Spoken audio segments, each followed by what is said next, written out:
Hello, welcome to this wellness workshop on balance. My name is Dr. Christina McGrath Fair, and we're going to be talking about what balance and imbalance look like, and how to identify areas of imbalance in your life so that we can get you to be a little bit more balanced. We're also going to talk a bit about what SMART goals are and how to establish goals in your life that are really attainable and realistic for you. Throughout the course of this workshop, we're going to be touching on a number of areas of wellness, as you can see on the screen. And we're going to be just touching on them from a brief overview. However, some future workshops are going to touch on some of these in a little bit more detail. And so don't worry, there will be more to come. So getting us started. Here are some of the objectives, as I said, that we're going to be focused on during the course of this workshop. We're going to learn about what the wellness wheel is. I'm going to ask you to pause the recording at a certain point so that you can complete your own wellness wheel and take a look at what that looks like specifically for you. We're going to identify some, quote, flat areas of our lives and learn about SMART goals and how we can identify SMART goals to help us balance our wellness wheel a little bit more. So I'm going to put a metaphor out there for you. Think about your experience with a flat tire, whether it's a car, a bike, whatever it may be. When we have a flat tire, it makes it really difficult to steer straight. The ride starts to become bumpy and shaky. It makes steering overall very difficult. It could potentially cause a wreck or injuries, and ultimately cause us not to reach our destination, at least not in a timely fashion or maybe in the best shape that we could have. And so when we think about the wellness wheel, we want it to be somewhat balanced so that we can continue to move forward. We don't want a specific area or areas of our wellness wheel to become flat because it can cause a number of these issues that I just stated. So to start off, I want you to think about wellness and how you might define health and wellness. Do you see these things as being intimately connected? Do you see them as very different and distinct from one another? But spend a moment to consider what your definition of each of these words might be, specifically for you and with your experiences throughout your lifetime. All right, so hopefully you've had some time to think about that. Um, there are different areas of health in our life. A lot of times when we think about health, we think about our physical health, but there's also our mental health, our emotional health, our intellectual health, financial health. You know, we're going to learn about all of these areas today. And in order for us to be well, we need those different areas of health to be functioning at a level that's conducive for our lives. And so wellness is when we have those things somewhat in balance. We don't need to be perfect in all of them.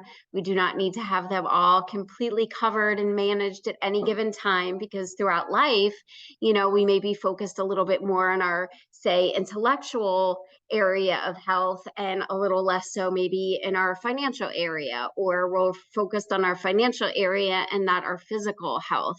And so those things can move and shift throughout time. And it's just important to pay attention to how things that change in our life affect our overall wellness. And when we think about the definition of wellness, some of the key aspects that we can think about are being in a place of growth. Again, maybe not in all aspects of health, but in at least one or more of them. The absence of illness. I'm not sure how my voice sounds today, but to me, it sounds a little bit groggy because I'm starting to get a cold. And so do we have the absence of illness as far as our health, our physical health, but also our mental, spiritual, etc. health? And then balance. And I keep coming back to this idea of balance, and we're going to continue to talk about it as we go through this workshop and how to get ourselves into a position of increased balance. So there are certain dimensions of wellness we're going to be talking about today. If you look back at the first slide, I believe there were 7 or 8 on there. And so depending on what source you're looking at, they're going to be broken up in different ways. Specifically today, we're going to be looking at 6 distinct areas. We're going to be looking at social wellness, spiritual wellness, emotional wellness, occupational wellness, intellectual wellness, and physical wellness. And so some of the other areas of wellness that may be defined distinctly from these can be included in some of these areas, again, depending on what source you're looking at. So looking at the first, social wellness, this involves our relationships with others, a level of respect, which is mutual, our respect for others and their respect for us, and community interaction overall. This dimension considers how we relate to each other, how we connect, communicate, and get along with people that we're surrounded by. And so just take a moment to think about some of these factors for you. How have they changed over time, and where do you see yourself currently? And feel free to pause the recording if you need to. The second area we're going to be looking at is spiritual wellness. Oftentimes when people think about spirituality, they think about organized religions. However, spirituality has a much broader definition than that. It can be any ways in which we identify specific meaning or value in our lives. It could be our higher purpose. It could be the way that we engage with the world as a whole, nature, all of that kind of stuff, and the way that we take our time to find peace and harmony. And so, as I stated, this focuses on meaning and values, and it helps us to establish peace and harmony in our lives. It is the ability to discover meaning and purpose, which is individual and unique for each and every one of us. And we find this in various different ways. The third dimension that we're going to be looking at is emotional wellness. And so these are our feelings, emotions, our reactions, and our cognitions. So how do we think about how we feel? This is the dimension where you are in touch with your feelings and your emotions, which sometimes can be very challenging for many of us. This dimension helps us to cope with the emotional challenges of life. Our fourth dimension is occupational wellness. So this involves skills, finances, balance, and satisfaction within our workplace. Those of us who may not be employed by an outside agency or even in our own business still have a level of occupational functioning. It's the things that we spend time doing and the expectations or requirements of our daily life. And so this dimension involves finding fulfillment in the work that you do and knowing that it has some type of meaning, whether that's meaning for you or others or just meaning in the greater realm of the world. It's also the ability to establish balance between work and leisure time. And how do you find those lines? Our fifth dimension is intellectual wellness. And so again, this can sometimes be confused with education, and it's not necessarily that. It's more about engaging in critical thinking, creativity, and curiosity.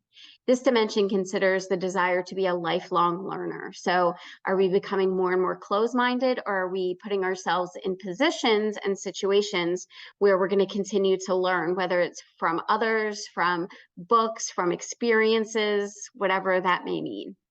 It's the ability to be open to new experiences and ideas in order to continue our path of growth. And then our final dimension that we're going to be looking at is physical wellness. And so body, nutrition, healthy habits. This dimension considers overall health and what we need to do to maintain a healthy quality of life. It is the ability to take charge of our health by making conscious decisions to be healthy. And again, if you haven't already, please feel free to pause this recording at any time if you'd like to consider some of these dimensions a little bit further and, some of the changes that you've experienced with them or the places that you find yourself currently within them. So some keys to remember when we're looking at wellness and balance is that as we complete our wellness wheel, each person's wheel is going to be unique and different. And so it's very important for us not to judge ourselves based on someone else's wheel. However, the wellness wheel is something that should be done over time, or not over time, but multiple times. And so maybe every 3 months, every 6 months, or every year, you can commit to doing a new wellness wheel. And then ultimately you can use that to compare to your last, your most recent, or even your first wellness wheel. In this way, we can sort of compare ourselves to ourselves. And so if we're finding some areas flat now that in the past were not so flat, we can go back and say, what has changed from then? What are some things that maybe I need to start working on again that I've kind of lost my way with? Or maybe there's some areas now that you're doing really well in that may have been flat in the past. And you can take some time to say, you know what, maybe there are some things that I'm doing now that I really need to stay focused on to keep these areas pretty balanced. There's no right or wrong wheel, it's just what it is. And so as you go through this exercise, it's important to be honest and realistic with yourself. Don't try to color the areas too small because, you know, you want people to know that you're struggling. You know, kind of that idea of, you know, who has it worse? It's only for you. And so you also don't want to color that area completely to the top if that's not accurate for you, because the only way you're going to be able to identify goals that truly work are if you're honest with your assessment of where you're at currently. The wheel also serves as a source of feedback. So as I said, it gives us the opportunity to really look at the information and identify what we need to do moving forward. And so if you do decide to do this over time and at multiple time points, it can serve as that ongoing feedback as we make changes or changes just naturally occur in our lives. What's important also to remember is that you can choose to ignore certain feedback or listen to the feedback and do something about it. And so once you complete your wellness wheel, you may find that there are some areas that are a bit lower than others, but some of those or one of those are ones that you don't feel ready or capable of addressing right now. And so those you may want to put aside for later and focus on some other areas of your wheel. Just remember that this is truly about you and what you want to work on and what you want to accomplish. And so don't feel any pressure to do things that you're just simply not prepared for. So finally, if you've never seen a wellness wheel before, this is one example, and the example we're going to be using in this course. And so the document for this is included in this workshop, and so you can find the link for that. As you see on here, each of these 6 areas does have an identified color. That's just to be able to differentiate sections of your wellness wheel. You can use any colors you want. You can use the same color if you don't have access to multiple colors of crayons or markers or pens or, you know, whatever. So it's kind of up to you what you want to do. But again, as once I show you the completed wellness wheel, you'll see that visually, when you have different colors, even if you use 2 colors alternating, it's just visually helpful to see the differences. And so as you move from the center of the circle to the outside of the circle, you'll see that there's a circle in the middle that says 50, and then at the top that says 100. And so basically each of those slices, you're going to determine how true that statement is for you. And we're going to go through some examples. But so for number 1, you would evaluate the statement that's being made for number 1, and you would say, this is true maybe 30% of my, you know, of the time, 75%, you know, 60%, and you would color that specific slice of the circle in as much as you feel is appropriate. And so again, you go from 1 all the way around to 36, and you complete your wheel, and then we'll start to take some of that feedback and assess where we want to go. And so it's important to really read each statement and understand what it's saying. And then again, be realistic with how full you cover that slice, color that slice. And so again, you want to complete this for each of the 36 sections on the wheel. So here is an example of a wellness wheel. This is from a previous student many years ago. I found it very easy to read, and so the student gave me permission to use it as an example. And so you can see again where the colors help to differentiate the different sections and make it very clear the areas that the student really focused on and has under pretty good balance, and then the areas that are a little bit flat. And so, for example, if you take the green section, there's a couple 100%, some 75 and 150. But then you start to look at, say, the red section, there's two of the slices that are at 20%, only one that's at 100. Same for the purple, there's no 100s. And so you can get a really good idea of where this individual was at that particular point in their life. And for right now, you can sort of ignore those squares, the purple, red, and blue square. We're going to talk about that in a minute. But this is sort of an example of how a wellness wheel can be completed. Remember that this is not something to compare to. The student is an individual, and what their wheel looks like for them at that particular moment is not comparable with anybody else's and only their own. And so in the handout, it does have all of the statements listed, but we're going to cover some examples right now so that you have a better understanding of how to complete the wheel. So starting here with the physical section, which it does identify as being orange, you can choose whatever color you'd like. And you start with that first slice. I eat a balanced nutritional diet. And then you consider for yourself, do I do this 100% of the time? Are there times that I like to splurge a little bit, so maybe I only do it 80 or so? Is this something I really struggle with and maybe only really eat a balanced nutritional diet maybe 25% of the time, you know? So you can kind of identify the percentage and fill that slice in with what you feel is a good fit for you. The next example, I exercise at least 3 times per week. Perhaps you only do that 1 time a week or 1 time a month, or maybe, it's, several times throughout the month, but they're very short intervals. And so you're not noticing much physical health difference from doing it. Again, you get to decide where you fall with this. And so as you can see, you go through the 6 statements and you fill in the 6 slices that are in the physical section.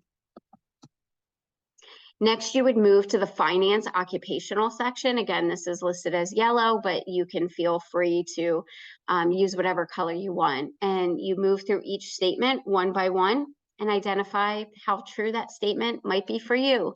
Again, you want to stay in the present day. So how true is this for me today? Not how true was it several weeks ago, several months ago, several years ago. Where do I feel I'm doing right now? And so again, that's why this assessment is so good to use at multiple points, because you're looking at the present moment and not an overall picture of your entire life.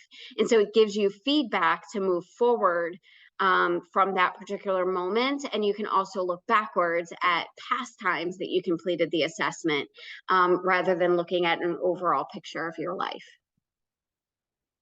The next section is the intellectual section. You follow the same set of requirements, followed by the emotional section, the social section, and then finally the spiritual section. And again, this slide deck does have these statements all listed. You can pause them and complete your wheel, or you can look at the instructions that are included with the wheel and do this again at this point.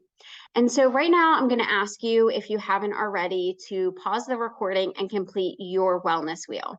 Having your completed wellness wheel is going to be important to move forward with this workshop. And so again, please pause at this moment and then come back when you have your completed wheel. All right, so hopefully you have your completed wheel in front of you, and we are going to continue with the presentation. So we look at this wonderful drawing of a bike. The front wheel looks pretty balanced. I think you could get some places with it. Whereas that back wheel, looking real flat on one side, you're not going to go so far with a wheel like this. And so consider the wellness wheel that you have in front of you. Does yours look a little bit more like that front wheel or that back wheel? Or somewhere in the middle? And I want you to really think about the impact this has on you. Are you surprised by the appearance of your wellness wheel? Did you think you were either in more or less balance than you actually are currently? Are there emotions that are coming up for you regarding how your wheel looks?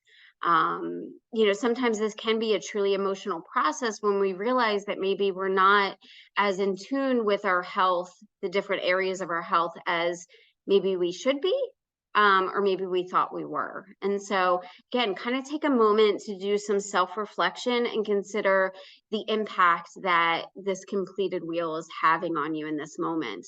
And how might you use those emotions to move forward? If you're feeling wonderful about how your wheel looks, it's looking a lot more balanced like that front wheel. How can you use that momentum to keep moving forward? And if you're struggling a bit and your wheel does have some flat areas, how can you use those emotions to move you forward into a place of growth and identify ways in which maybe you want to work on those areas? So, how do we achieve balance? The big question of this workshop. So what we're going to do is we're going to take a look at roughly the three flattest areas of your wheel, which again can be a challenge if most of your areas are sort of close to each other. But pick at least, two or three that are the most in need of some attention.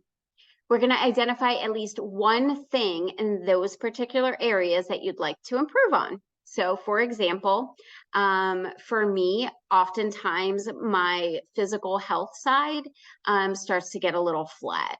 I don't pay as much attention to my health as I would like to, and that I would want to. And so I may take that area and say, something that I want to work on with my physical health is making sure that I'm attending appointments with medical professionals. Or if I do have concerns, I'm contacting a medical professional. Or I want to engage in more movement, more, being on my feet, more steps, more exercise. Maybe it's eating healthier and looking at the foods that I eat and changing things up a bit, or maybe the times that I'm eating and so on. And then we start working on what's called a SMART goal for each of those areas. So what do I want to work on? If I want to work on, moving more and getting more physical activity, what would be a SMART goal for that? And again, we're going to talk about what SMART goals are if you're not familiar with this acronym. And then I'm going to give some information to help you create 3 SMART goals at a minimum from your wellness wheel that you can start working on today. And again, ones that are truly realistic and attainable for you. So a lot of times when we make goals, we make them very vague, and we don't really have a lot of detail to them. And then when we try to assess whether or not we met that goal, it gets really confusing. We start to feel maybe disappointed in ourselves because we don't believe we've gotten to where we wanted to, or we start to question what went wrong. And so when we use the SMART acronym to create our goals, it's a lot easier to, one, recognize whether or not we have made progress, two, whether or not we've reached the goal, three, what might be wrong with the goal if we haven't achieved it. So maybe there are some things that we need to move around a little bit. And this helps us to also place perhaps a time period on the goal so that we're not just kind of, I'll get to it later. This is something I eventually want to work on, but really something that we're going to put effort into, again, starting today. And so the acronym SMART for goals stands for specific. So identify a specific action or event that will take place. And so I've used the example of wanting to move more and engage in more physical activity. So a specific action or event can be, I'd like to start walking, going on walks, or I would like to engage in some kinds of cardio workout at least once a week because I'm concerned for my heart health, things like that. So you want to make sure it's something very specific that you're going to do as an action. You want to make sure it's measurable. So if you say, well, I want to go to the gym more, What does going to the gym more look like? Does it mean that you want to go to the gym once a week, twice a week, 3 times a week? How long do you want to spend at the gym? Well, I want to go maybe 3 times a week and spend, at least an hour and a half there. If it's more, great, but at least a half an hour at a time, 3 times a week. It's measurable. We know whether or not we hit that measure, or if we've gotten close to. That's a big one, because if we feel like, I'm going to go to the gym 3 times a week for an hour each, and at the end of a month or 2 months, you're like, well, I made it there 3 times a week, but I didn't really stay each time for an hour. Okay, let's adjust our goal. It needs to be something that's achievable. Is it something that, given the available resources that I have, I can make it happen? So if your goal is to be taller, is this something we can actually achieve, right? Is my goal to do something or change something that I don't really have the ability, whether it's time, money, physical ability, whatever, to actually do it? And if we create goals for ourselves that are really not achievable for us based on those factors, again, we get disappointed and we give up and we don't want to move forward on them. The next is R for realistic. And so again, it should require you to stretch some. It should require some level of effort on your part, but allow a likelihood of success. So, oh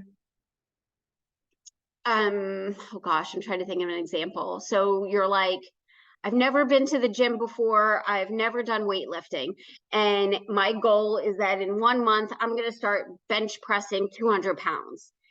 It's probably not realistic. Maybe you can eventually get there, but it's not realistic within the framework of where you're starting and that time pressure. And so make sure that your goal is something that you could realistically achieve within the time frame with the tools you have, etc. So that, again, you don't end up feeling disappointed if you haven't met this goal that is much higher than is really possible. Excuse me. And then finally, I've already alluded to this a bit, it should be timely. We should make sure that we have a period of time where we believe this could be achieved. And so I mentioned earlier about spending time maybe every month, every few months, every year, doing a new wellness wheel.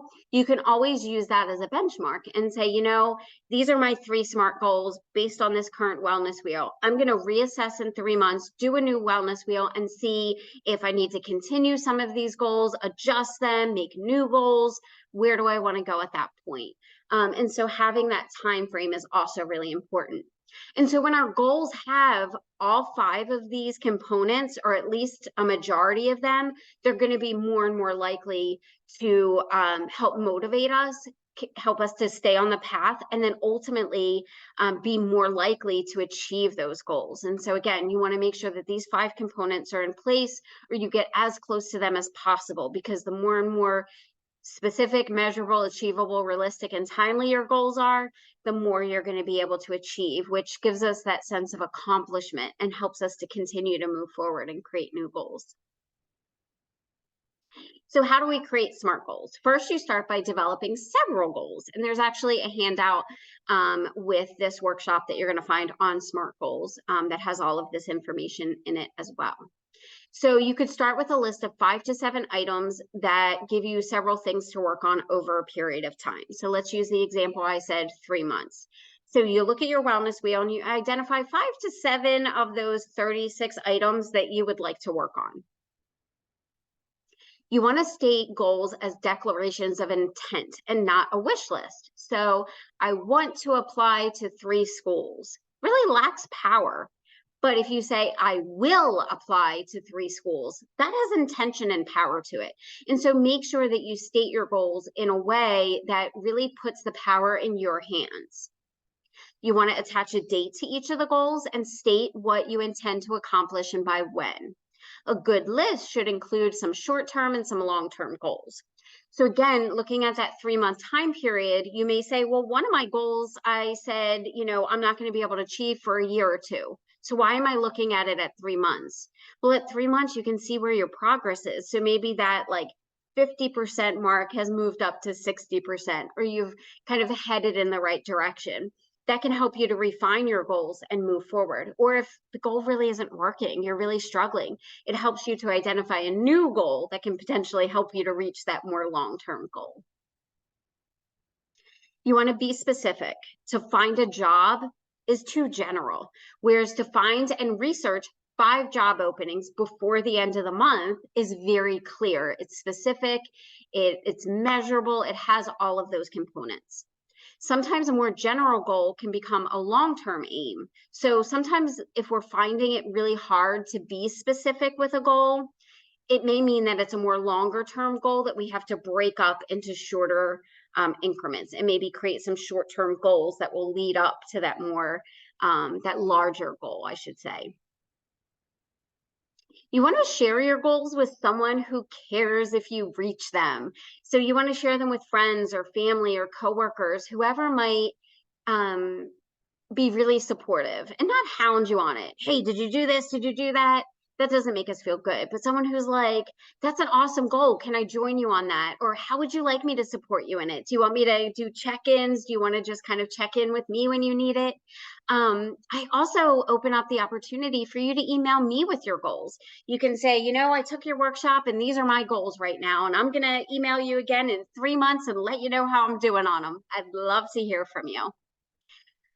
You also want to write them down and put them in a place that you will see them. So you can use your wellness wheel. As you saw with the student, they put the goals directly on the wellness wheel. So they were able to put that in a place where they could see it, whether it's hanging it up or laying it on your desk or putting it near your nightstand, wherever it is that you're going to see it and be reminded of the things that you want to work towards.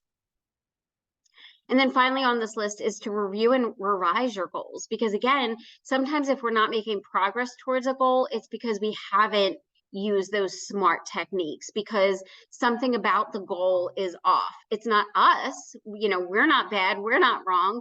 It's more that maybe the goal wasn't as clear, or it's something that's not quite as realistic as we thought it was. Maybe there's some barriers that have gotten in our way, or some ways that we need to just kind of break the goal up into shorter, smaller pieces before we can achieve the main goal. And so it's a good time to like pause, reflect, and reassess to move forward. So how do we write an effective goal statement? So some rules for writing goal statements are to use clear, specific language. To start your goal statement with to and a verb. I will go to the gym 3 times a week. You want to write your goal statement using those SMART goal criteria and avoid using negative language. So I'm going to stop snacking so much. It's better to say, I will choose healthier snacks, or maybe I should say healthy because it's not a comparison, healthy snacks when I'm feeling hungry instead of unhealthy snacks, something like that. So a good example they have here is to run a mini marathon in May and complete the 10-mile race in under 1 hour to beat my personal best time.